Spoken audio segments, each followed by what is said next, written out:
Now recording. Nobody else can hear that, by the way. So Well, every time the podcast starts, we're just like, now recording. Now recording. It's very distracting, honestly. But hey, it's a miracle that it works at all, this whole thing. Yep. Yeah. Dude.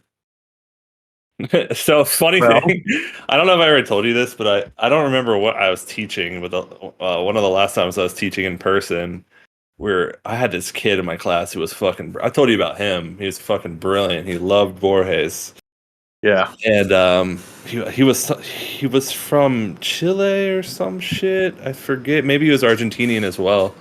But he had this like crazy story about like all this kind of like this like riot that happened in his hometown. I forget exactly. Anyway, it was just awesome. He told me this whole story. But he loved this guy. He kind of wrote like him a little bit too, like real heady and shit. Anyway, the funny thing is when I was we were talking about Borges because I was teaching something he wrote, like a poem or something, probably, because I don't really think it was a long thing. Maybe it was. I don't know. Oh, it doesn't matter. Anyway, I kept calling him Borges. And the kid was like, he obviously spoke Spanish. He kind of looked at me and was like, luckily he liked me a lot. He was like, Borges. I was like, yeah, fuck me. I should not be teaching anything at all ever. I did the same thing today with this Pulitzer Prize winning, or not today, but this semester with this Pulitzer Prize winning author named Viet Nguyen. I would call him like Viet Nugent. I'm just like, oh god. It's like fucking white people, man. What's wrong with them? Why would I say that? Why would I teach a class on this guy? Oh. I know. No, there's no quicker way to like destroy your ethos as somebody who's like talking credibly about something and then just totally mispronounces it. We did that with Andre DeBose. I still can't say the fucking name right. Is it Du Bois? But it doesn't have the. I don't know.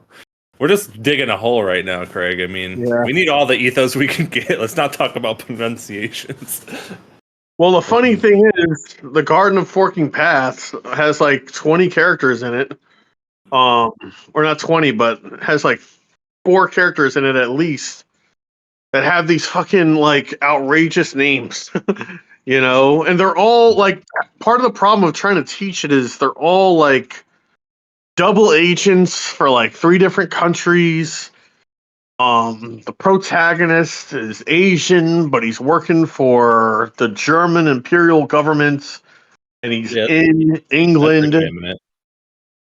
And I don't know. It's just like it's a really convoluted backstory. Yeah, and it's all like iceberged, below the surface. Really, I mean, it's kind of hinted at. Do you teach this story? No, I haven't. I didn't read it until last semester. I don't know how I teach it. So I don't know. I don't even know how to talk about it, Craig. I don't know how you can convince an ENC students like to read it. Like lit students are there to be exposed to world literature, so it makes a little bit of sense that there's a kind of thing you can do in Palm Beach State that I don't know if you can do it at FAU. Expose them to totally radically new ideas with the expectation that they'll act like adults and talk about it like adults. I don't know if you can do that at FAU. I mean, FAU is just like sorority, frat, fucking girls and boys, and you get one bright student per class. I have one class with 3 bright students, but 2 of them hardly ever show up. So, right, it's a struggle. It's a struggle. I don't know how anyone could teach this to ENC students at FAU. But you're saying they're just like so they're so kind of like hard headed, or just kind of not thinking They're like they're not really. lazy. They're lazy, and they're really sardonic about anything that's new, anything totally foreign. Um, That's fun. and they're really like, for example, I tried to teach Keith last semester, and I thought I was doing a good job, but because one of my classes ate it up and loved it, and we were able to Yeah. talk about it, and the other two, which was how my day started and how my day ended, my first class and my last class. Like the first class, they read it, but they didn't have any. They never had anything to say about anything. Not like it was like teaching fucking rocks. In the third class, none of them fucking read it. So you're just talking to yourself, basically. Right, and I'm trying to explain, like, I'm trying to give them a synopsis of the fucking story they were supposed to read because they all bombed the test because none of them fucking read it. And while I'm explaining the synopsis, when I'm like, yeah, and then Keith fucking dies. And this kid just like is laughing the whole time, and he's like, he fucking dies. The antagonist dies, and this whole story's about Keith, and he fucking dies. That's the funniest shit I ever heard. I'm like, dude, shut the fuck up. Sometimes I really miss teaching, and when you give me these little stories, I'm like, God damn, I'm glad I'm not doing that shit anymore. Dude, it's a lot of hand holding, man. It's a lot of hand holding. It's a lot of little baby steps. Like at Lake Worth, you can just treat them like adults. You can talk down to them, talk up to them, blow them up, shoot them down. Like fucking curse them out. And there's less oversight in terms of how you speak to the students. But at FAU, I mean, these kids grew up with silver spoons up their ass their whole life. So, Oh, you mean like yeah, they'll go to the if your they'll class go to is the like a little dean. raunchy, or not raunchy, but like There's taboo. things you can do. There are things you can do when you have tenure that you can't when you're a contracted employee. And like I would have loved to. This kid, by the way, his name was Carter. Emails me 2 months after classes end to send me work. Like I'm gonna change his fucking grade. you know, like that's the kind of student he was.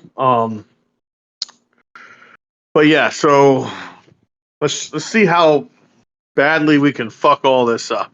So Yu Zun is the name of the protagonist, right? Yu Zun, and then there's Richard Madden, who works for the English government, who's discovered that Yu Zun is a double agent, and is working for the Germans. So he has an Asian name, but he's working for the Germans. And Chinese, yeah, I'm pretty sure. Right. And Yusun is trying to send a message. First, we think he's trying to escape. He's just trying to escape Madden, right? Maybe he's just trying to escape his own fucking mind because he's like, this story is like in his head. Yeah. Also, by the way, you're like ignoring the frame of this story. It's like framed as like a letter or something. Yes, it's framed as a letter from his deathbed, right before he's about to be hung. He's about to be hung for treason. Yep, and it's undermined by the fact that the first 2 pages are just missing. So whatever information, like whatever backstory was supposed to frame the story, is just gone, and instead we have an anonymous third party giving us like a really loose kind of introduction, I guess. We could just read it if you want. Yeah, you have it. Yeah, I do. Let me see if I can open it. That's another question. Okay, download again. All right. Okay, here we go. Yep, I got it. So, excuse me.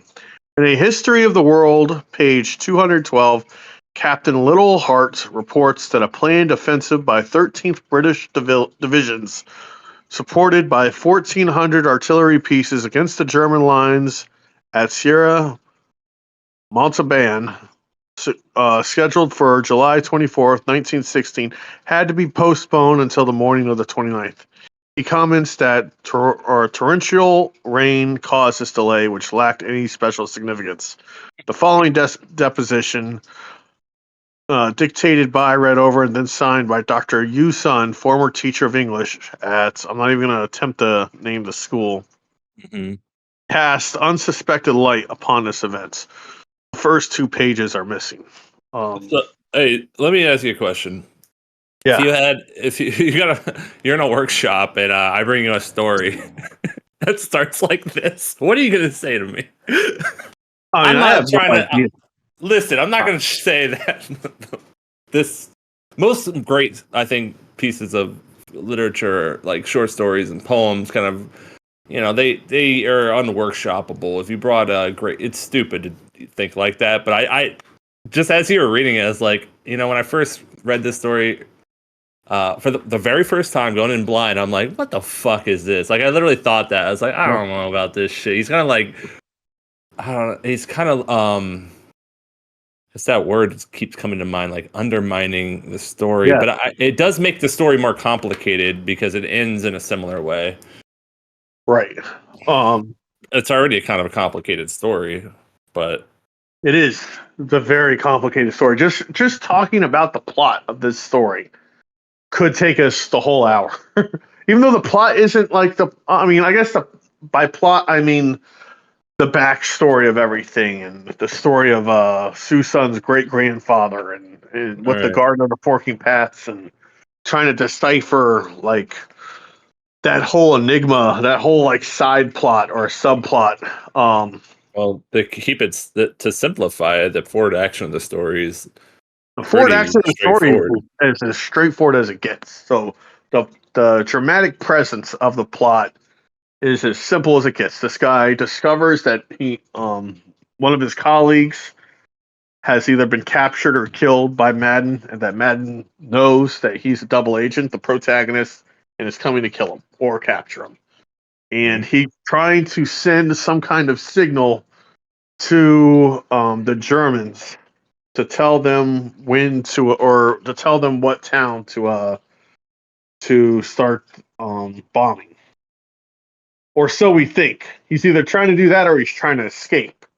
That's the fun of the plot is we don't understand entirely what his motivations are in running away. We just know that we at first we think, or at least I thought he was just trying to escape Madden. I mean, Right. it was just a total fucking bait and switch as far as the plot goes. I mean, my fucking feet are kicked out from underneath me, which is why I love this story.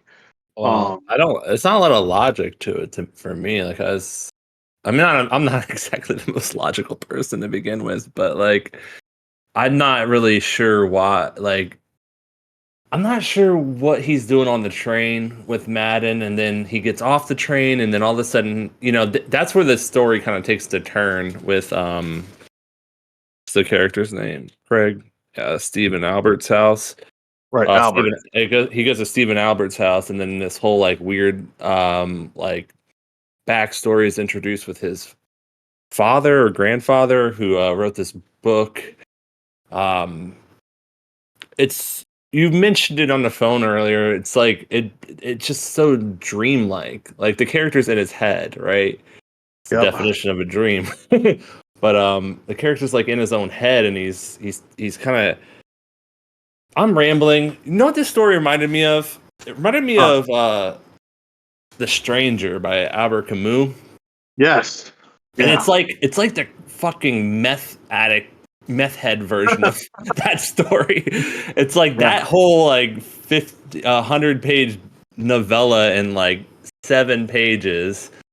Has that same kind of energy to it. I mean, the energy is like heightened. And the characters like super erratic, whereas in The Stranger, the character is really like kind of mellow and like monotone sounding when he's narrating the story. But yeah, it kind of reminded me of that a little bit, and it gets kind of philosophical as well. About kind of gets into existentialism a bit, probably. Yes. So, but also the nature of like time and stuff. It gets freaking out there, man. he arrives at this place. He arrives. The protagonist Sue Zun, right? Sue Zun arrives at Albert Stevens or Stevenson Albert's house, which is this almost like castle-like house. I think it's described as he was governor, so he's the great grandson of Su Ping. Mhm. But anyways, we'll get to Su Ping in a second. So he arrives at this house with no forewarning about where he's going. He's just on the train, and then and Madden's chasing him. He asked some kids, like some kids, Astro, yeah, a lamp some lit the random kid. platform, and some kids' faces are in the shadow. Also, like a weird. It's all really surreal the way it's rendered.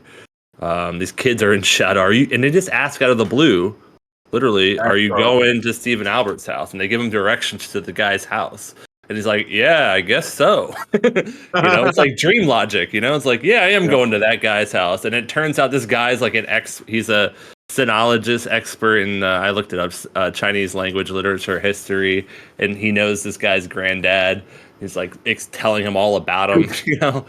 He's It's explaining his heritage and his life story to Susan, and he's explaining like Susan never understood the book that his grandfather wrote. Thought it was a piece of shit. He thought it ruined his name, and the guy's like, "No, this thing that your grandfather did is brilliant. It's just one of the best pieces of art the world's ever known." And he's explaining it to him and how in depth it is, and it's so philosophical. It's he built a little maze inside of a book that never ends, yeah. and and the book explains the universe and it explains the multiverse and how every decision that everybody could ever make is inside of this book. So Yeah. really, it's like his grandfather built a portal to every other dimension, and and Yeah. Albertson's just there, and he's just ready to explain it all. And as Yep. he's explaining it, the narrator looks out the window and sees Madden is coming for him. And as the guy's about to go get the book for him to hand it to him, the protagonist shoots him in the head. And it turns out that he What the was fuck? still yeah, it turns out that he was just trying to send a signal because there are people in Germany who read the newspapers looking for clues from their spies. And as soon as whoever was reading that newspaper saw the name Alberts, he would know which town to blow up, or to wage the war in. And so it was all this big misdirection. You think that he's going to come to some catharsis about his upbringing or about his history or about the nature of reality. And, because a stranger who appeared to him out of nowhere almost, who invited him into his house and is giving him like the greatest gift somebody could ever give you. He shoots him in the and, head. and he Uh, shoots him in the head for the pettiest reason.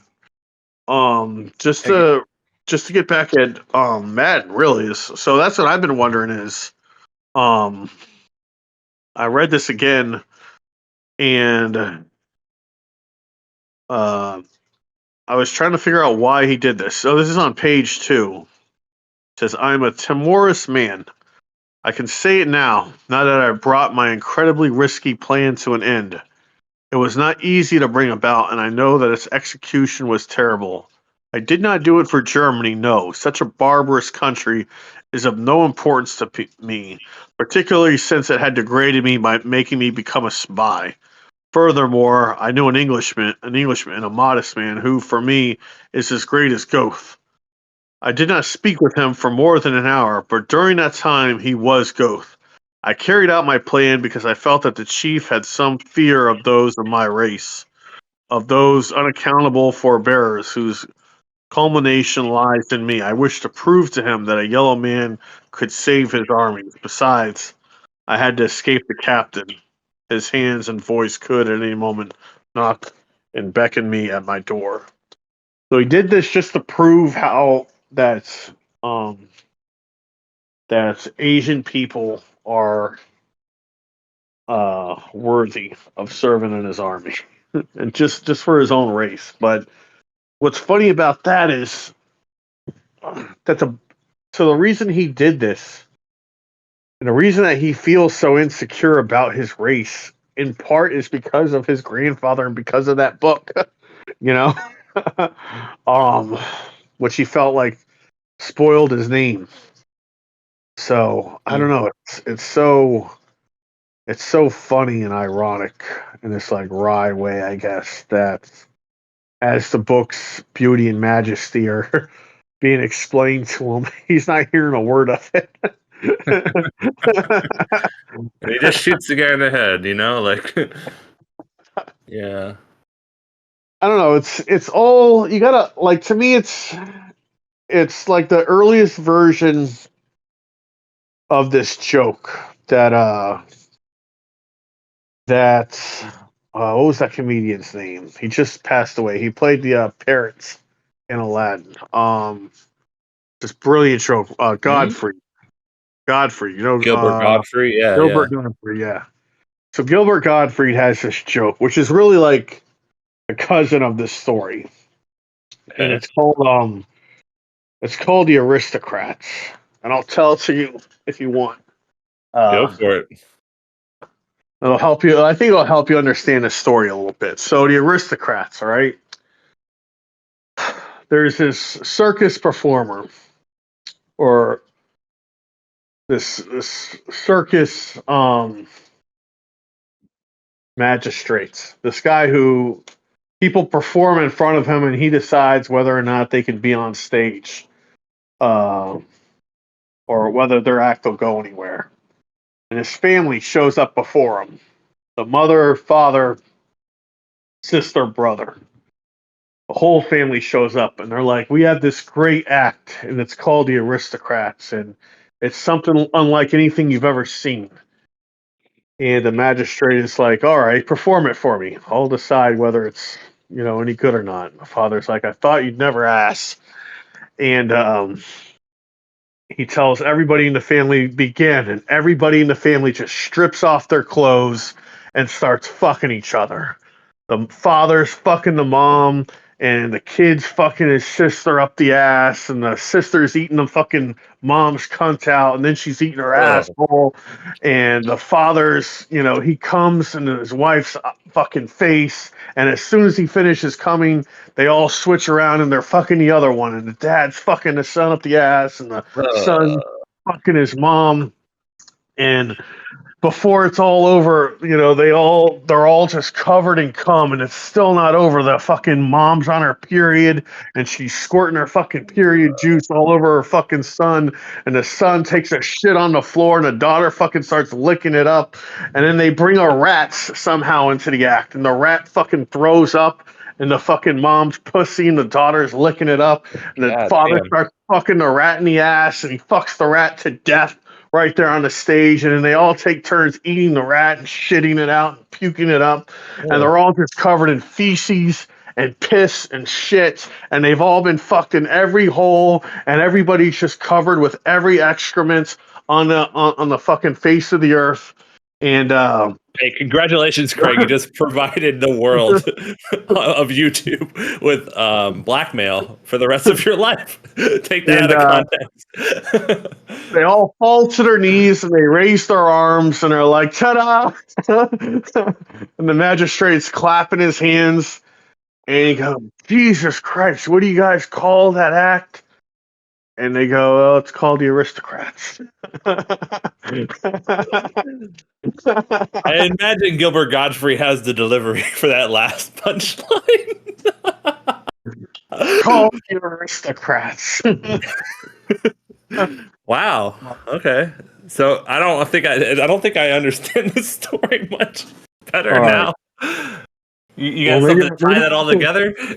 Maybe I have to explain it again. All right. You see, no, please don't. Please the stop. father was fucking the mom up the ass, and the mom was blowing her son, and the son was pissing in the daughter's face. You get me? Okay. All right. Yeah. It's very important. Oh yeah, totally.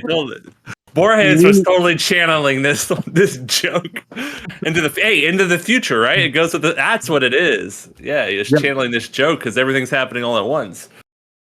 And exactly. And then when they all came, they switched around. Remember? I don't think you're going anywhere. All right. Well, the joke is you just say like the most reprehensible shit that you can imagine, and you call it the aristocrats. And the joke is you see how long you can get people to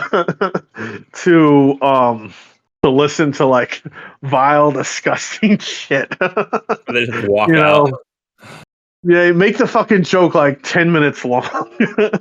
At one point, Gilbert Gottfried's really like, he's like, guys, it's very important that we all remember this. The father was fucking the son up the end. You know, it sounds a lot like a Norm Macdonald joke. Yeah. You know, it's kind of fucking with the audience a little bit.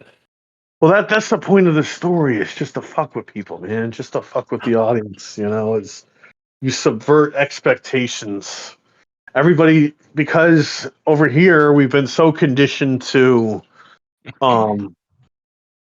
have some like the point of every story is this some character just receives this um moments of emotional clarity and they finally get the point of life and some tender holy moments passes between two characters. What's wrong with And that? Hey, Craig, I think you've been hanging out at FAU too long, all right? Subvert expectations. What the fuck? You know, like this story is okay, all right? It's okay. But it's no goddamn cathedral, all right? You're describing the perfect story. And I get not every story can be like that. This is fun in its own way. You know what? You in our phone call earlier, I thought you were Yeah. going to give you a chance to respond to that. In our phone call earlier, you said LaRocca loved this shit. And I could see, I could kind of see that. LaRocca can get pretty heady, you know? I think people who like Borges are like different, a little different, like kind of more analytical minded, maybe that's the way to put it. Maybe. And I think it's cool that, you know, you are pretty, I think you are that too. Don't get me wrong. But we usually like kind of lean towards stories with like a lot of heart. But then again, you know, there are stories like Stranger that I fucking love too. You know, like I guess it's you can't really pigeonhole yourself. But anyway, my question was going to be LaRocca. What is like when you talk about LaRocca? He turned you onto this. What was his like? How did he sell it to you? I'm curious. What's funny is he told me to read it, and he told me it's just really fucking weird. Mm-hmm. Unfortunately, I couldn't go to the class where he talked about it, but I had just given him Half a Day by the Egyptian writer. His name escapes me at this exact second. I have his book right over here. No, I don't have it over here. I have it over here. Nahib. Nahib. God damn it. Son of a bitch. I don't have it. All right. Well, I don't know where his book is, but Nahib something. Half a Day. Go fucking read it. You've read it before. Where it's in a way it's kind of like Tobias Wolff also, Bullet in the Brain, you know, where you think the story's going to go. Where you think the story's going to go is not where it ends up going. And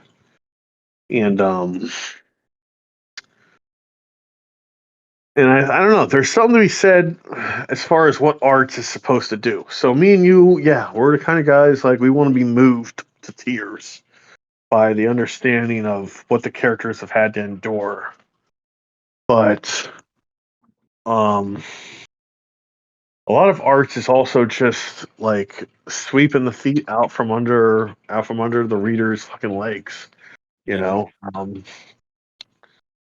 I think it's cool. There's listen. I know I described like FAU. They're reading like orientation. Okay, they're reading Ben Lerner. Ben Lerner's not doing this.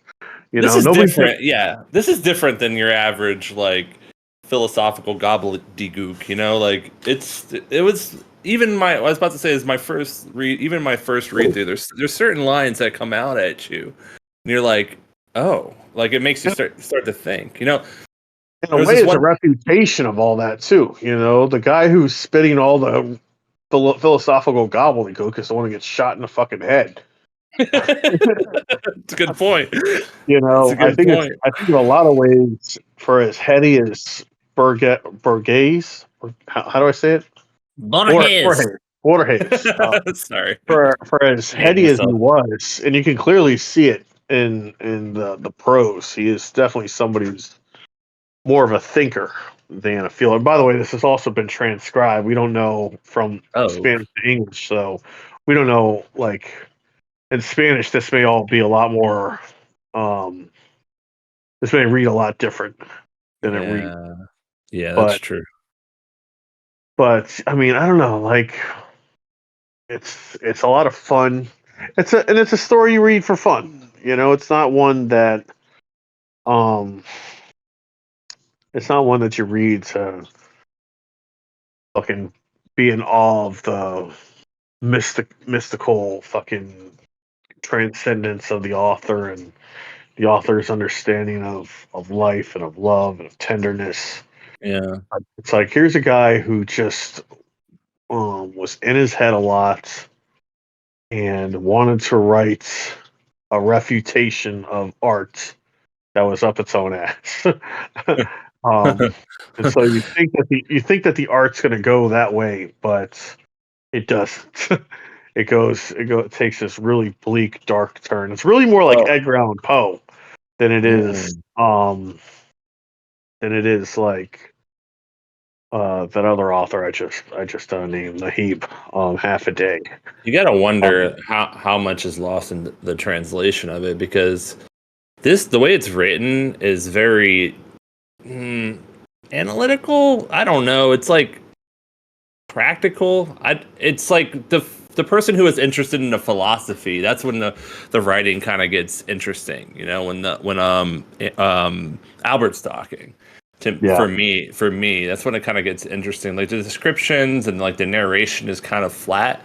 So I wonder what was lost, because uh, it kind of reminds me of like Naruto. You know, like yes, he's so, like, even though like the only thing I've read of his is translated because I don't know Spanish, but it still like kind of shines through. But you always feel like maybe there's something I'm not like getting because I don't speak the original language, and maybe there's something going on, something to be said for that. And this I mean, imagine what Raymond Carver sounds like in Spanish. You know, exactly. There's probably just so they're much probably being robbed lost. of so much of that story. You know, although for the record, I do know um, that Harry Cruz was loved by the French. I know that Really? Hemingway was loved by the French. Yep. I know that Terry David, like a lot of these great books, have been translated into. It's part of the measure of a great author is how many languages has your stuff been translated into. It's got to be wild to read like something like Hemingway or Harry Cruz and like a language that's just so much more like musical, like French or Spanish, you know, than Yeah, English.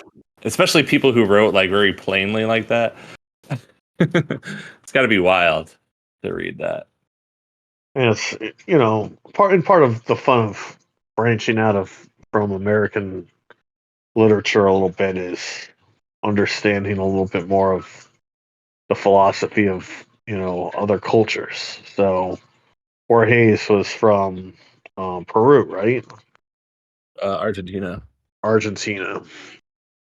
Um, and even though he himself is his own, he is an artist in a universe unto himself. Not to compare him to other writers, but the writer of 100 Years of Solitude, uh, which is Gabriel Garcia Marquez, who was from um, let's see, where the fuck was this Gabriel? Some Colombian novelist. He also wrote The Old Man with Enormous Wings, and another short story we should talk about at some point. But very much the same, um, just totally radically new tact of how a story is told. Uh, they I feel like they're more driven towards parables than they are towards like personal narratives. You know what I mean? Right. So Sun's or Sue Sun, that his name. See, here's the problem: is You son, I'm I'm pretty really sure. bad with name. I'm really bad with names, even when they're American. So they become Why you? Right? yeah, You son? you Sun. Like Sun Tzu, like the T is silent, Yeah, maybe. yeah. All right. What the fuck was I saying? So this well, for one thing, this is a protagonist who's totally different than um Borges. He's from a different Mm. culture. Um, he's writing about other cultures, but it also feels in a way like um, this is more of a legend than it is, a what me and you would just consider a story. And I guess really it's worth thinking about the difference between those things. To me, the closest American equivalent of this is A Rose for Emily. Where you have the whole town who has these perceptions about this woman and and what she's doing in her house, boarded up by herself, and what eventually gets revealed after she finally dies about her and her butler and her old lover. I don't know if we've Hey, ever another story we should talk about, but especially in regards to this, the difference between a legend and a story. This is right. almost more like a fucking legend. I mean, they find this piece of writing, you know. Yeah, it's like a story about a legend. The story is Yeah, kind of the legend.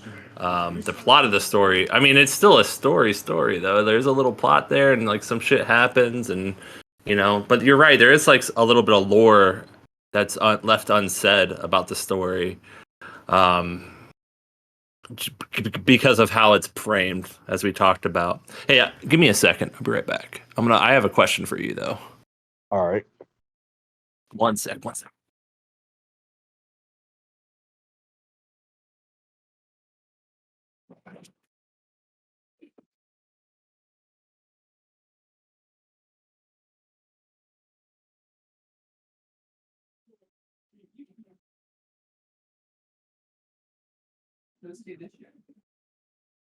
No, that's good. You're good. All right.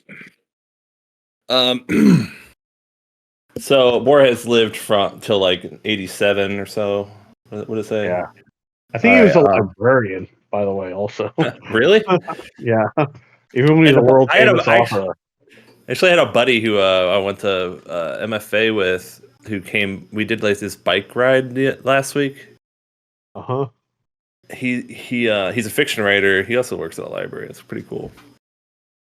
It's an interesting friendship. I don't really talk to him that much, but sometimes it's like, hey, I'm coming through. Do you want to say hi? But he's not the only one. One of Dave, Dave from Orlando, his buddy Yeah, Donovan, who also went to UCF, worked at a library. I think a lot of people are just drawn to the library after that's the a nice MFA. place. I love a fucking library, man. Oh yeah, all the like weird shit that goes on in a public library too, and especially in a big city. Anyway, my question was going to be, when did he write this story? Do you know? Do you know how like old he was? Well, let's find out. So, Garden of the Forking Paths. This short story was written in 1941. It was originally published, Okay. and Borges was born in 1899, which means that he was 42 years old.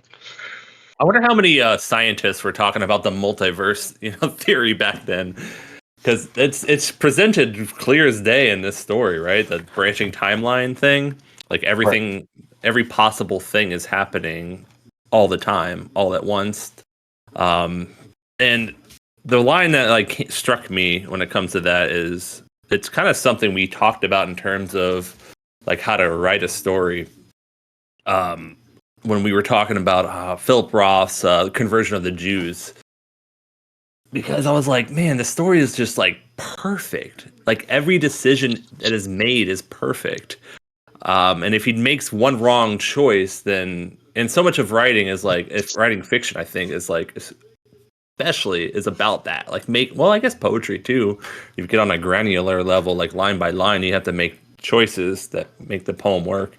You're And always making choices. move it in the right direction. Yeah. And so like part of like being a writer is how do I like get into that mind state, to be able to just know where I'm going without question and make the right decisions without thinking about it. And anyway, the line that made me think of this, and maybe you can like bounce off of this, is on page 5. It says, in all fiction, this is Albert talking. In all fiction, when a man is faced with alternatives, he chooses one at the expense of all the others. Right. In the almost unfathomable Sue pen, he chooses simultaneously all of them. So that's what makes this story fucking weird that they're talking about. He thus creates various futures, various times, which start others that will turn, branch out, and bifurcate in other times. So like everything, like it's a weird, like it's an impossible thing that he's describing also, which makes this scene weird because nobody could really write that story. It's impossible. How do you write us? It becomes completely incomprehensible. And that's kind of what they're explaining is going on, but it's dreamlike because they're explaining this novel as if it were real, as if it could even exist physically. It really can't. Well, that's the thing. That's where the story lends itself towards magical realism, which is another thing. Nahib, whatever, and Gabriel Marcia. I can't remember these fucking names. The writer of 100 Years of Solitude is another thing that they dabble in a little bit. It's not even. I wouldn't say Toni it's Morrison, Toni Morrison. Yeah, magical realism. Magical realism is like I don't know. It's a strong term for this. This is like metaphysical. It's like getting into abstract ideas. I guess they kind of go hand in hand. But yeah, I don't know. It's just so it's hard. I think why it's hard to talk about this story is because it does take that turn into like a dream, like a straight up dream. It's like it's like maniacal ramblings that turn, and it's like a crazy person trying to describe to you something that happened. Like he's all over the place, and all of a sudden, he's telling you the story about him being on the train, get off this train, and his kids are talking to him, and he's like takes their direction. Like it's just like, okay, you fucking weirdo. But anyway, I guess to kind of circle back, like it's they're nowadays, especially in the last 10-15 years, like the idea of multiple timelines has definitely like entered into popular culture, through like stuff like Rick and Morty. Part of the zeitgeist now. Yeah. Morty, but this is always like traveling. Yeah, you got the Spider-Verse and everything. Yeah, this is written fucking 80 years ago.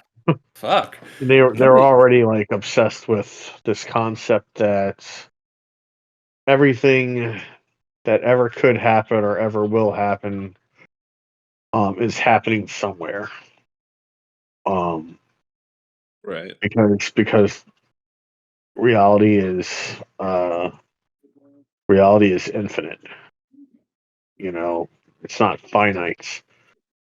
I mean, okay. So this is where the story starts to becomes philosophical. You have different interpretations. Was the book real? Was it not real? Was this guy going like what was going to be in? So the choice that the protagonist makes to shoot him rather than look at the book may have damned his soul, because whatever he was going to see in that book may have altered, his consciousness to godhood or to sainthood or whatever the fuck you want to call it. I mean, that's basically what Stephen Alberts is. The fucking he's like a monk who's a saint, you know, and it's like he's welcoming you into his home so that he can bestow total knowledge upon you. And what do we do when we're gifted with that choice? We kill the person that offers it to us. You know, like we did with Jesus, or whatever have you. You know, and by the way, it circles back around to Dostoevsky's um, the Grand Inquisitor. If Jesus were to come back to Earth and the Catholic Church found him, they'd kill him just so that they could Right. keep propagating their shits. Which, by the way, that's the whole point of the old man with very enormous wings by same author of 100 Years of Solitude, Gabriel Garcia Marquez. Okay. And that White I, Claw's fucking you up, I'm Craig. so bad with names. I'm so bad, but yeah, whenever we're gifted with something beautiful from a stranger, we always ruin it. And really, I mean, we try to ruin everything, don't we, John? I Isn't that guess. part of the, oh, I guess. What do you mean, I guess? You know, you can look at your own life, you know, just how horrible people are to the ones that they love and the ones that are kind to them, you know. Well, yeah, part of like growing older is trying not to fuck it up so much and appreciate that kind of thing because it's so damn rare in a lifetime that anybody ever gives Yeah. a fuck to try to help you. You know, that's doesn't love you by default. Remember when we were all on the beach and we're all just like arguing over nothing? I don't know what me and Laura were arguing over, but it was Antifa. And I'm trying to Circa argue to 2020, everyone. yeah, I'm trying to yeah, argue that these people, by adopting fascist tactics, have themselves become fascists, even though they fight in the name of fighting fascism.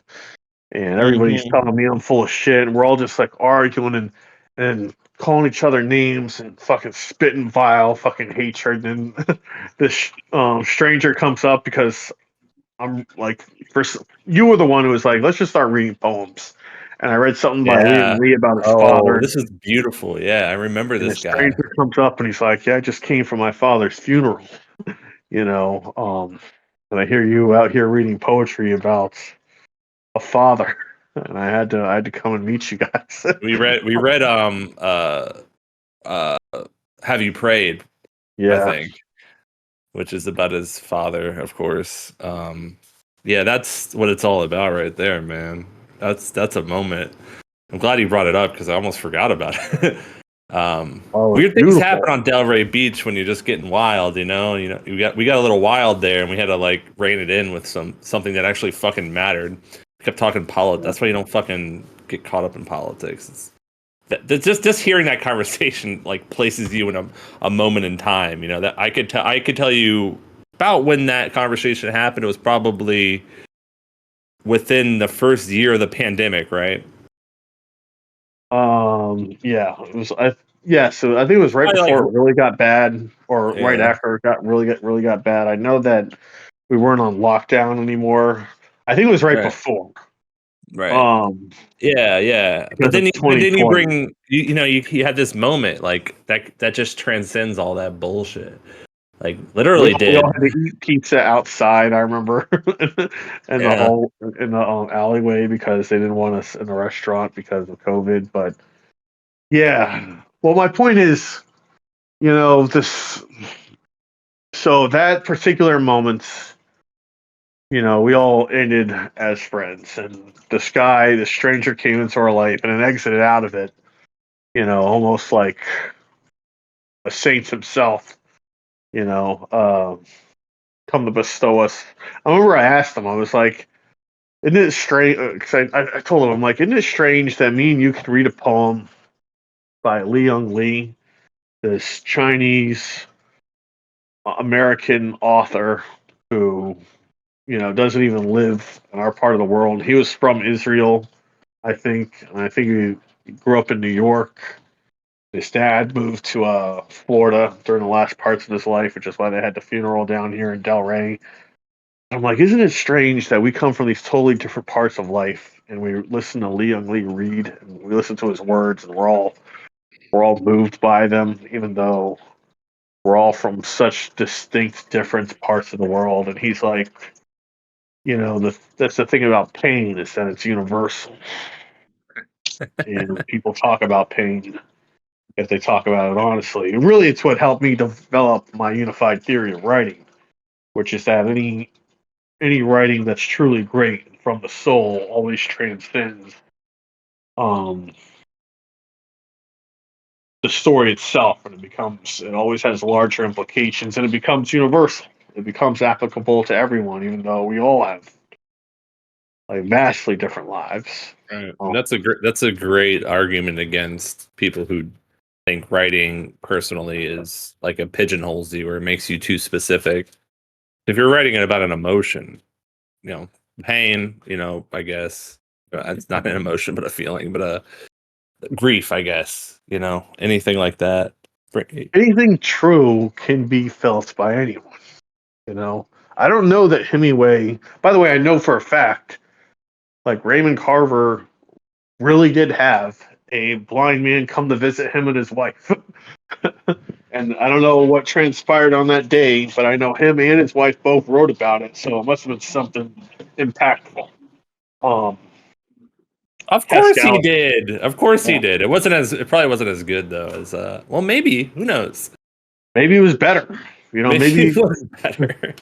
Maybe it was something that could never be transcribed to the page, No, I bet the reality was it was just the facts of the situation happened, and like a lot of that weirdness between him and his wife in this story is real, and like her love for this guy was probably real. But I think that their connection, that moment, that had to have happened on the page. Like I don't know. I'm talking shit right now, but I don't think you get there that well if you know the end of the story. Like he was in that moment, Yeah, he probably asked himself, "What if this happened?" He was writing while he was here? What if my wife had fallen asleep, and what if the two of us just started, drawing? Well, think about think about poetry. When you write a poem about something that's already happened, it's not the thing that happened that makes it like good or great.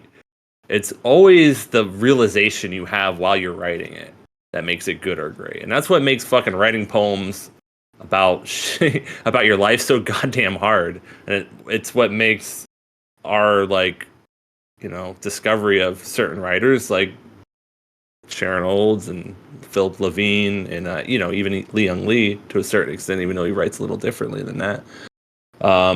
So valuable. Right. My thought just ended, sorry. Shit. 100%. I don't know. The thing is, you should never think that the writing is worth more than the lived experience. The lived experience is always going to be infinitely more valuable. And you'll never be able to get it on the page, no matter how great it is, no matter how perfect you write it, no matter how moving the piece of writing is. It'll never be like. It'll never be. It'll never be. It's always a shadow. It's always a shadow of the real thing. Memory is the same way like that. You could have the greatest memory, in the world, and experience if somebody has a photographic memory, some like idiot might be like, well, why do you even listen to music? If you can just remember it. Well, the experience of listening to music is valuable because a memory is still just a fucking memory. Right. Anyway, what you're saying goes back to the point. I don't know if people can remember feelings. They just remember like images in their mind. You know what I mean? Like remembering a feeling isn't the same as experiencing the feeling again. Right, and that's the beautiful thing that can happen when you're writing a memory. You can experience it again in the moment that you're writing it and recreate that on the page. And that's what makes it valuable. Reading it, you can feel it again. Yeah. Well, that's the point of writing it down. Right. It's for other people to feel the thing that, feel a response to a moment that they're not even involved in. They've never even experienced. That's why we write, is so that people can feel the things that we felt. It's not so that, it's not so or feel the things that we imagined or the things that we dreamed or whatever, Yeah. I feel like whatever's we're going on in fumbling our life. around the idea that refutes the criticism that you shouldn't just write your own like experience. That I think a lot of people, when I was coming up, had, especially at places like FAU and and maybe I don't know. I don't want to talk too much shit, but certain people that I knew would talk about like, oh, you don't want to just like write things that Yeah. you've experienced because and I get that because like if you I do know who those that people are, clinically, but yeah, I mean, if you do that clinically, um, it comes out flat because you're not re-experiencing it and not feeling it well, again and I rendering don't it think that that way. they could do that is the problem. That's it right there. I don't think that they could capture a moment so well that somebody reading it could feel what the writer was going through or feel what some of the characters were going through. That's Right. some of the fun also is it's not always the protagonist that's going through like the worst shit. Sometimes it's, the antagonist in the story of Keith. Keith's the one who's suffering, as the story's moving forward. I mean, really, you identify with him more than you identify with Barbara Anderson. Keith is the one whose pain is on display for everybody. If Barbara Anderson ends up with the pain, she ends up scarred for life, but he's the I, one suffering through the I just piece. realized we're kind of describing what trauma is. Like you have to re-experience the thing so vividly in order to render it if you're going to write it that it's basically what the reaction to trauma is. Like you're feeling like you're there again, and you freak out because you're there again and whatever the thing is. But Well, I think yeah, that's why you relate so much to that story by Harry Crews, Climbing the Tower. Which, by the way, I read that last week, and for the first time in 7 years, while I was reading something, a student of mine got up and left because they couldn't deal with it. And it's funny. It's like at what point of the story do you remember? when he's talking about seeing Charles Whitman in the class and the two different Charles Whitmans that he's seen. One of them dragging a footlocker of death across campus, and the other one a choir boy, an altar boy. Both on different sides of the class. She just got up and left, and I'm like, as I'm thinking about that story, I'm like, this is so much. So much of this is John.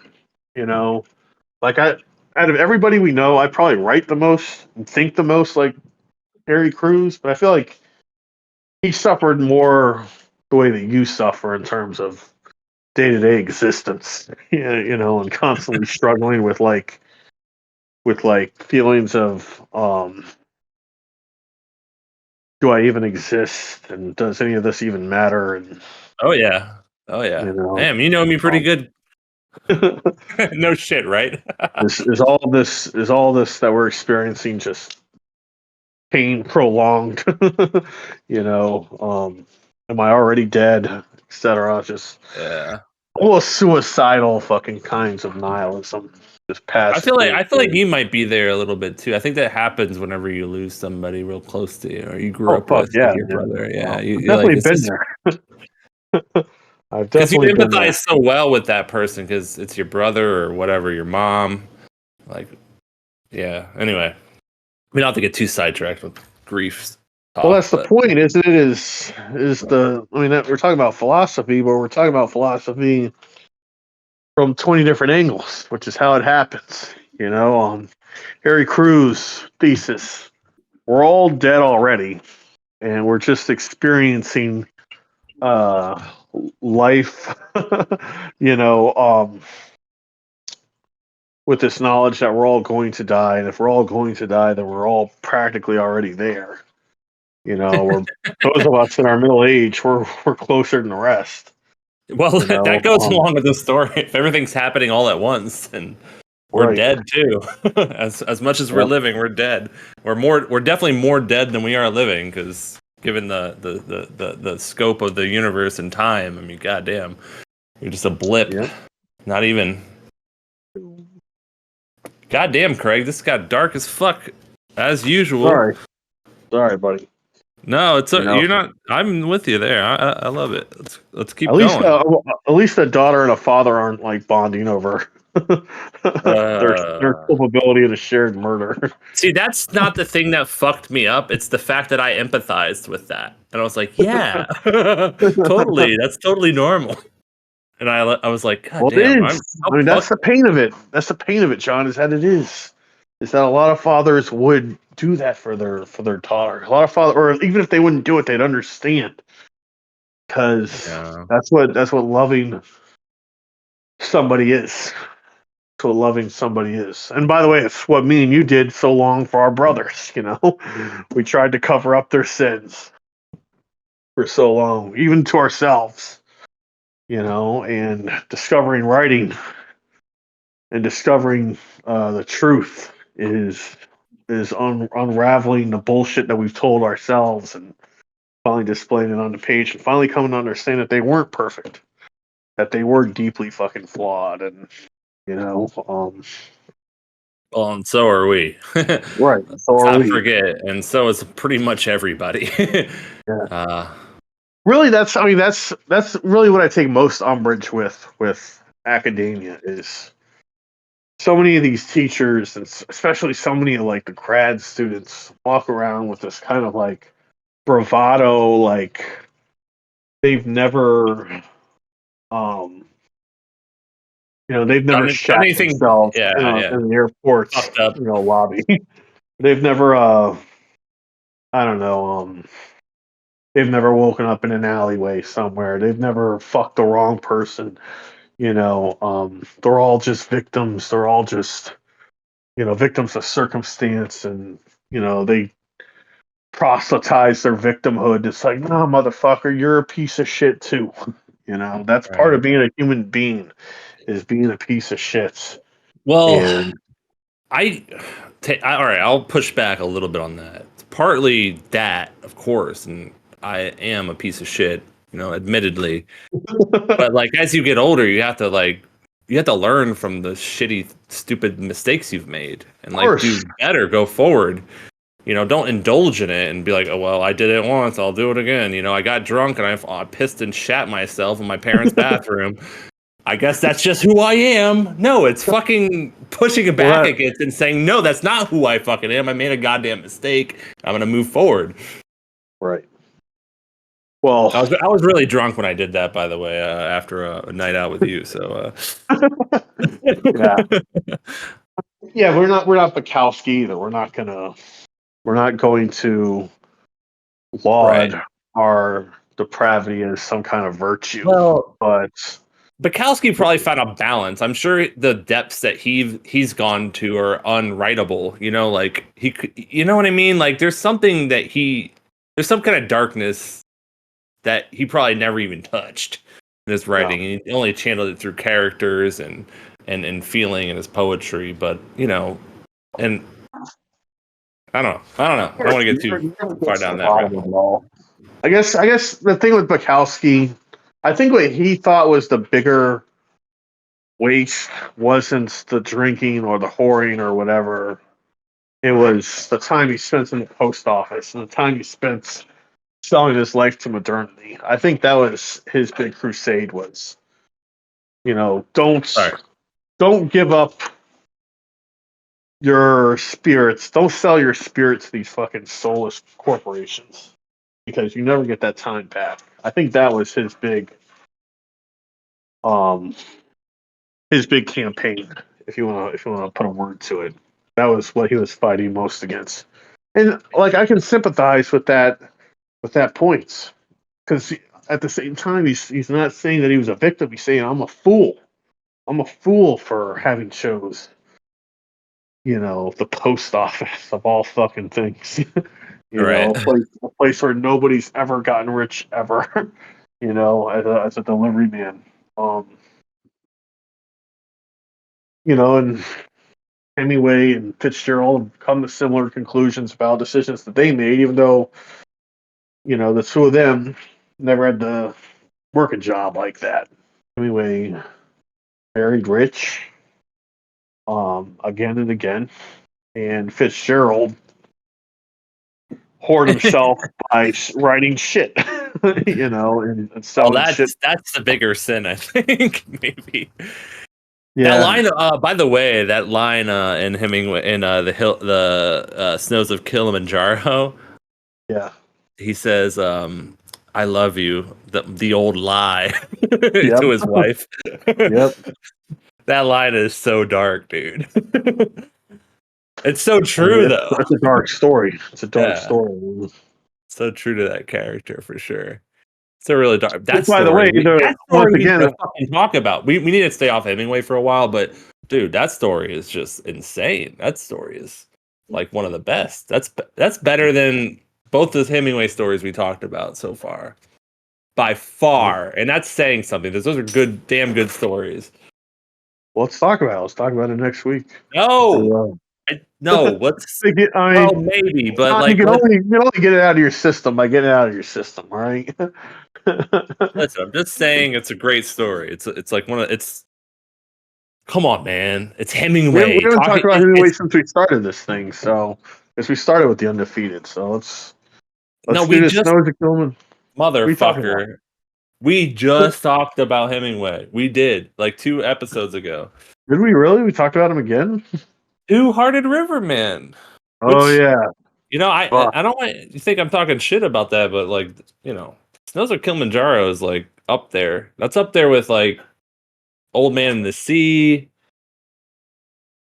Old Short Man in Happy the Life of Sea. Francis McComber. Yeah, it's up there with that one too. Those damn. I think Hemingway's just gonna be like not to use this old cliche, but it's going to be like every time as we get further along the line with these talks, it's going to be like the stone skipping across the water. Boom, boom, boom. Well, he just keeps And coming back. eventually, I mean, he was no, and so eventually it's just going instrumental, to sink and we're going to drown. But, it'll be so great. instrumental in us understanding who we were as writers, and so it's so easy to read and so fun to read. Changes your whole day when you think about it. I'm gonna go read it tonight. Fuck you. Um, I just bought The Garden of Eden. Is the last book published posthumously. Gorgeous fucking writing, man. Gorgeous fucking writing. Real short book too. It's as short as Old Man in the Sea. Um, you Really? got to get it. Yeah, yeah, like maybe like 200 pages.